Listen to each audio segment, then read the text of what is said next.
Good evening, everyone, and welcome back to another Supercoach Insider podcast. My name is Swizz, here to finalise our Supercoach BBL team discussions. We've got the Hobart Hurricanes rounding us out with this portion of the chat. But before we get into that, as always, check us out on all our social media platforms, in particular YouTube and Spotify, and get in contact with us on Twitter, Supercoach Insider 100 or Swizz26. All right, the fixture straight off for the Hurricanes, they do not have a bye, which is very handy. The unfortunate part is their double is not till round 7. So potentially you could look at stashing one or two of these players that could come in and be involved in later rounds. But the problem is because they don't have that double game in round 1, it's very hard to sort of field one of these players who, for the Hurricanes, they are quite expensive players compared to some of the others. Come round 7, we're going to want to try to fit a couple of these in and they'll probably close out the season in rounds 8 and 9. But there is one player that a lot of people are looking at starting. 48% of teams, of them, 76% have them on the bench, and that's Ben McDermott. Now, 88k for a reason, and he did have a poor year last year. He had scores of 17, 0, 17, 12, 0, 7, 10. So you can see why some people are looking at fading him. He did have a brief period there where he scored a 98 and 135 and was sort of riding that bit of roller coaster where originally he started off at 198k and managed to bump himself back up to 155 before falling dramatically in price. But then you go back 2 years ago and he was the second highest averager for the season. 73 points he scored that year, and that was on the back of a massive 347 point round as well as a 206 point round. He managed to get himself up to 262k through that period and actually sustained that 260k even though he got a 0 in between there. So very destructive top order batsman that at 88k I think it's more than well worth the risk to put him on your bench, and it does give you that flexibility in that wicket keeping batting lines up. So yeah, it'd be somebody who I'd recommend definitely starting. Outside of that, the only one that really stands out is Nikhil Chaudhry, who's been playing up in the Queensland Premier League, has had some really good form up there. I think he was averaging about 50 at one stage, did make a very nice 100.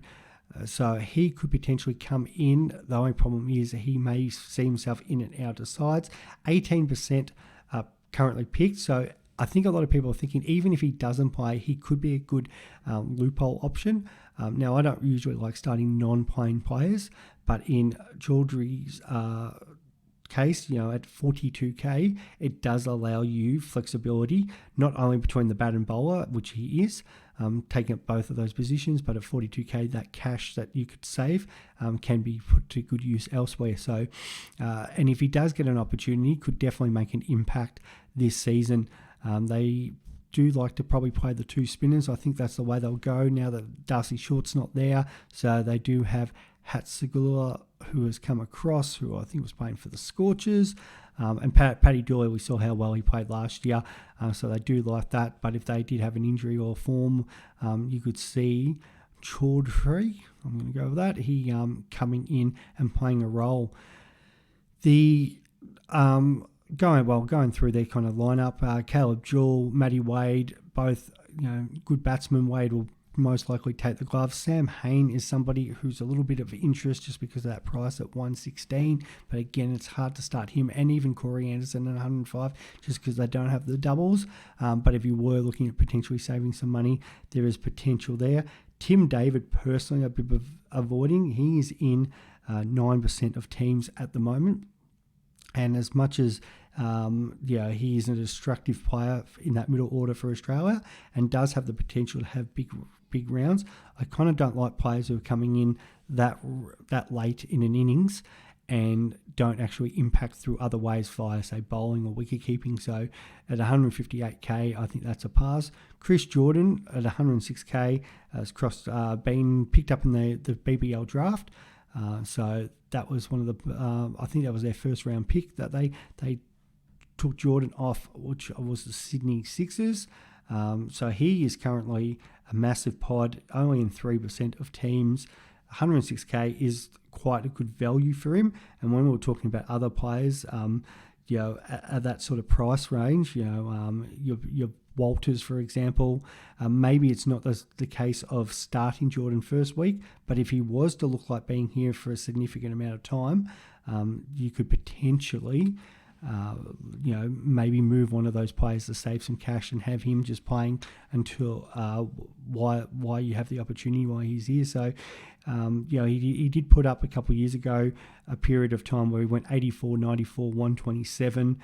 So some good numbers, got himself up to 190k. So a player that could very easily make you 60 to 80k.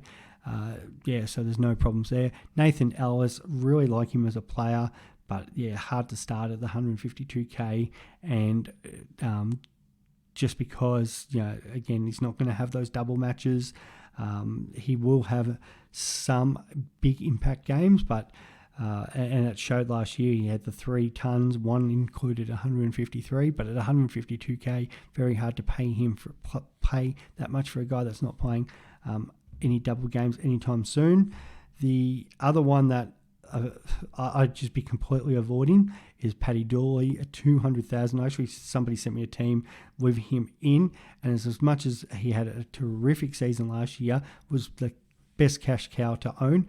Went from 70k up to 180k and managed to average 64. It's just too overpriced for a guy that doesn't have any double matches during there. So at best, I'm probably trying to avoid a lot of these Hurricane plays, which is disappointing because they are a good team to watch.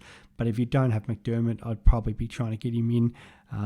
It's not going to cost you a lot to get a player who could potentially be one of the best Supercoach BBL players to own.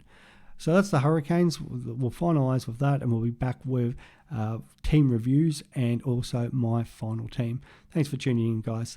Bye.